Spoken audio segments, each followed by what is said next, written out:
안녕하세요. 이선빈입니다. 오늘은 에크하르트 톨레가 쓴 책 삶으로 다시 떠오르기에 관한 영상입니다. 에크하르트 톨레의 대표작 중 하나인 이 책의 원제는 새로운 지구, A New Earth인데요. 1년 반 전에 사놓고 잊고 있었던 이 책을 며칠 전에야 읽어보고는 내용이 어려워서 힘들겠지만 꼭 영상으로 만들어 보고 싶다는 생각을 했습니다. 책 내용을 영상으로 만들기 전에 먼저 본문 맨 앞에 있는 이 책을 번역한 류시화님이 이 책을 소개한 내용을 전해드리려고 합니다. 1948년 독일에서 태어난 톨레는 부모님의 불화로 적대적인 분위기 속에서 어둡고 고통스럽게 외톨이로 불행한 어린 시절을 보냈는데요.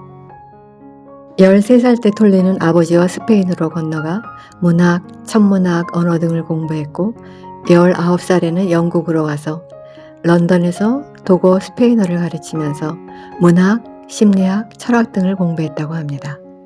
그리고 런던 대학을 졸업한 후에는 케임브리지 대학 대학원에서 연구원으로 활동하였습니다. 톨레는 29살이 지난 어느 날 고통의 나가 사라지고 오직 현재의 순간에 존재하는 관찰하고 지켜보는 존재만 있는 경험을 했는데요. 그것은 삶의 고통의 에너지가 한순간에 평화로 변하는 아름다운 경험이었다고 합니다.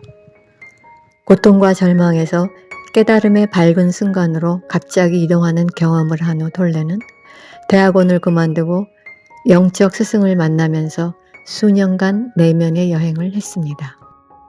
얼마의 시간이 흐른 뒤 톨레는 케임브리지 대학생을 비롯한 여러 계층의 사람들과 대화를 시작했는데요. 그에게 감화를 받은 사람들이 거듭 가르침을 청하면서 영적 상담가이자 강연자로 미국, 캐나다, 유럽들을 여행하며 영적인 깨어남을 전했습니다. 모든 고통과 불행의 원인인 자기 자신이라는 감옥에서 벗어나 나는 누구인지 깨닫고 진정한 삶으로 다시 떠오르는 것이 이 책의 주제, 즉 영적인 깨어남입니다. 이 책으로 톨레는 이 시대의 가장 영향력 있는 명상서적 저자로 선정되었습니다. 오프라 윈프리와 톨레는 10주에 걸쳐 독자들과 온라인 독서 토론을 진행했는데요.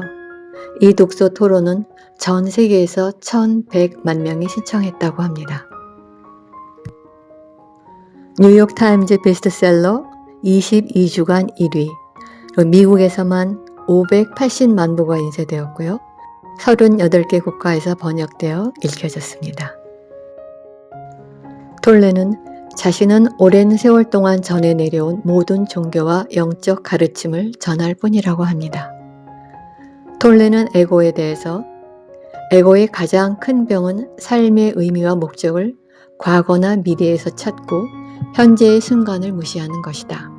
에고는 본래 존재하는 것이라기보다는 인간의 머릿속에 있는 일종의 착각이다. 그 에고를 알아차리는 순간 진정한 깨어남이 시작된다. 지금까지 우리의 삶을 지배해온 것은 우리 자신이 아니라 우리의 자의식, 에고, 생각 등이다. 그러므로 지금 에고와의 결별을 선언해야 한다. 이렇게 말합니다. 이 책은 마음이 만들어내는 허상에서 벗어나 거짓된 나에 가려져 있는 나는 누구인가를 찾고 진정한 힘이 존재하는 유일한 장소인 지금 이 순간으로 돌아와야 하며 이러한 일이 없으면 행복은 불가능하다고 말합니다. 가장 위대한 예술은 나를 내려놓는 일이라고 합니다. 그것은 생각에 지배되는 삶이 아니라 자신의 내면에서 생각보다 더 깊은 차원을 발견하는 일입니다. 어떤 종교나 사상에도 속하지 않는 이 시대에 가장 강력한 영향을 미치는 영적 지도자 중의 한 사람인 에크하르트 톨레가 쓴 책, 자신의 에고를 자각하기를 원하는 사람, 어디서 무엇을 하고 살든 언제나 현재의 순간에 살고 행복하기를 원하는 사람을 위한 책, 류시아님이 번역한 삶으로 다시 떠오르기 A New Earth입니다. 다음 영상에서 본문 1장의 내용부터 살펴보겠습니다. 시청해주셔서 고맙습니다.